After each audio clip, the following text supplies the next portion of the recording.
Vous aimez travailler en équipe et avez une bonne résistance physique? Esprit logique et facilité en calcul font aussi partie de vos qualités. Vous êtes à l'aise dans les travaux manuels et techniques? Alors découvrez le métier d'installateur-installatrice sanitaire. Les installateurs et installatrices sanitaires montent des systèmes d'alimentation en eau potable et des conduits d'évacuation des eaux usées dans des bâtiments neufs ou en rénovation. Ils ou elles posent des tuyaux, raccordent divers appareils comme les lavabos, les toilettes ou les douches et effectuent des remises en état de toutes sortes, réparation de robinets, remplacement d'appareils, traitement des fuites d'eau, etc. Sur les chantiers, ces professionnels collaborent avec des architectes, mais aussi avec les autres corps de métier de la construction.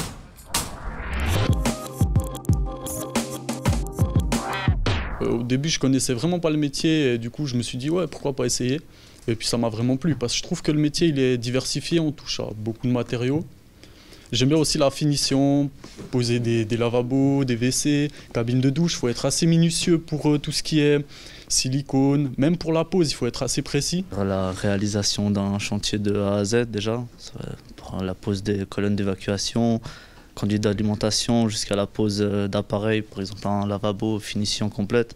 En fait, on voit le résultat avec le carrelage, tout la totale, et on fait finir avec la pose d'appareillage. Et quand on met par exemple les WC, les lavabos, les pharmacies, les choses du genre, en fait ça rend un résultat propre et c'est ce qui est super intéressant là-dedans. Ou bien même la réalisation de colonnes de chute, de pièces en dalle et puis de soudure. C'est diversifié, on touche à beaucoup de choses, on voit la clientèle. Et puis c'est vraiment un métier qui est complet. On effectue un bâtiment de A à Z et c'est très intéressant. Déjà l'ambiance en chantier, c'est une ambiance assez drôle, c'est marrant, on se tape des barres avec les collègues et tout. Ensuite, c'est un métier, c'est joli quand même comme métier. C'est surtout aussi de voir une salle de bain à la fin qui est rendue finie. Ça nous donne une grosse satisfaction de l'avoir fini. Par exemple, si on ne veut pas rester sur le chantier on peut monter dans les bureaux, faire des études, faire un brevet, comme faire la maîtrise. Ça ouvre beaucoup de portes. C'est intéressant du coup.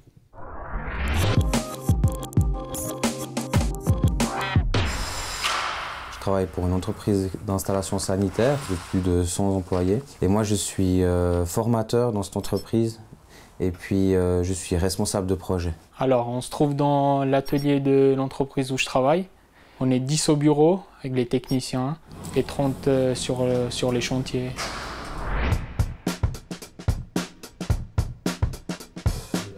Un installateur chez nous reçoit des plans de la part de notre bureau. On va pouvoir, dans nos ateliers, préfabriquer les incorporés, souder les évacuations d'eau usée et puis donc créer des pièces qui seront incorporées dans la dalle en béton. On va percer le deuxième, de façon qu'on respecte les codes qui ont été donnés par le plomb.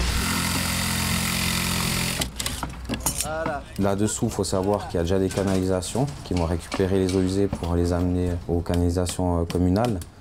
Et puis ensuite, le maçon bétonne. Et puis on fait ça à chaque étage. Tout au long des travaux, il suivra le maçon jusqu'à la fin du gros œuvre.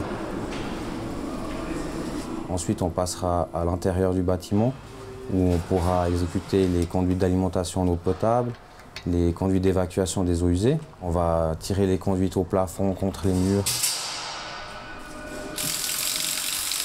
Par rapport aux cotes, à l'emplacement des pièces, aux hauteurs, à l'installateur sanitaire exécute selon les plans. Dans les gaines techniques qui se trouvent à l'arrière des WC, par exemple, là, on a les tuyaux d'eau froide, eau chaude, circulation eau usée qui passe à l'intérieur. Ensuite, on a une étape où on pose ces châssis, donc un châssis qui supporte un WC.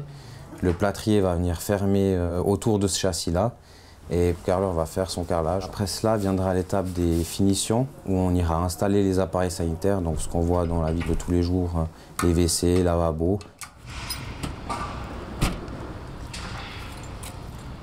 On arrive sur le chantier, notre chef nous dit qu'est-ce qu'on va faire la journée.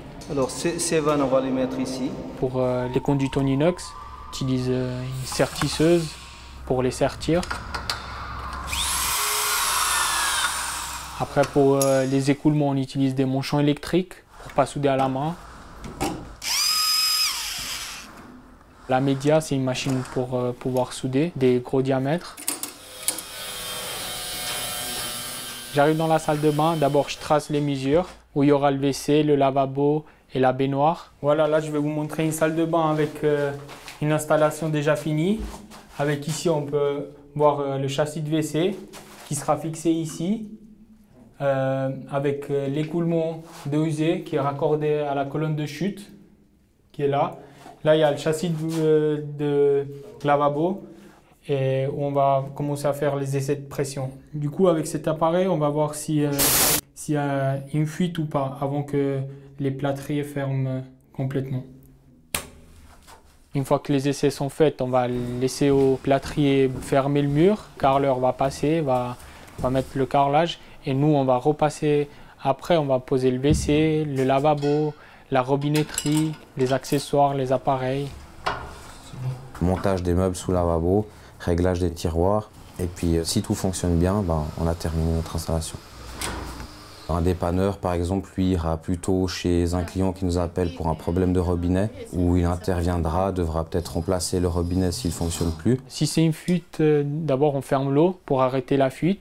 Ensuite, on va prendre le diamètre du tuyau pour pouvoir prendre les pièces exprès pour réparer cette fuite. On va voir si on peut mettre un manchon, on doit changer tout le tuyau.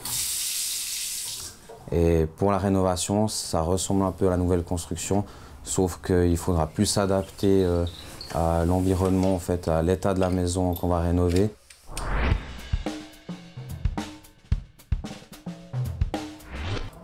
On a des horaires réguliers de 7h à 17h. Le vendredi, on finit un peu plus tôt. S'il y a besoin, ouais, on fait des heures supplémentaires.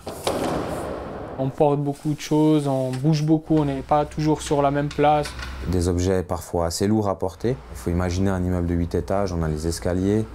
Il faut y aller, donc au 8e étage par exemple. Ça entretient le physique, on va le dire comme ça. On a toute une série de normes à respecter et on doit faire très attention à ne pas polluer l'eau que les gens vont boire. Elle est faite pour être bue.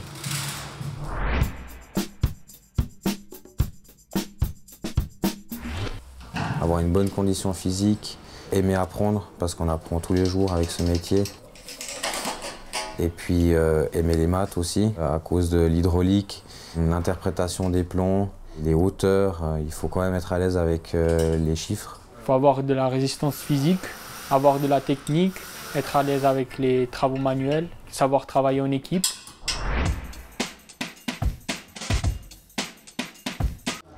On bouge souvent, on voit beaucoup de choses. C'est un métier aussi qui est bien payé. Et puis une chose qui est importante, c'est à la fin de la journée, on a la satisfaction de voir le travail qu'on a fait.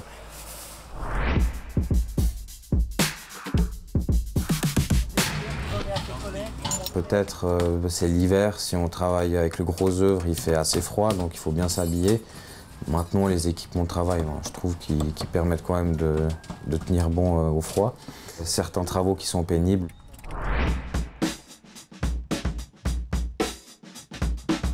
Oui, il a bien évolué, il faut toujours se maintenir à jour.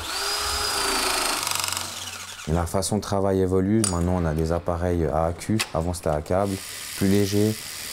Des nouveaux systèmes qui sont plus rapides à exécuter. C'est un métier qui change pas mal, parce qu'il y a des nouvelles normes à respecter, il y a des nouveaux matériaux, beaucoup plus faciles à travailler. Moi, ce que j'aime dans mon métier, c'est vraiment l'ambiance de chantier. Les gens sont très agréables.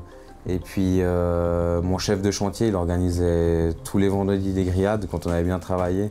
Du coup, ça nous permettait de tisser des liens et puis ça, on ne peut pas forcément le faire dans un bureau, par exemple. Une fois qu'on pose le WC, le lavabo, la robinetterie, une fois qu'on ouvre l'eau, il y a l'eau chaude, il y a l'eau froide. On est satisfait du travail qu'on a fait, avec tout le boulot qu'il y a eu derrière, qu'on ne voit pas.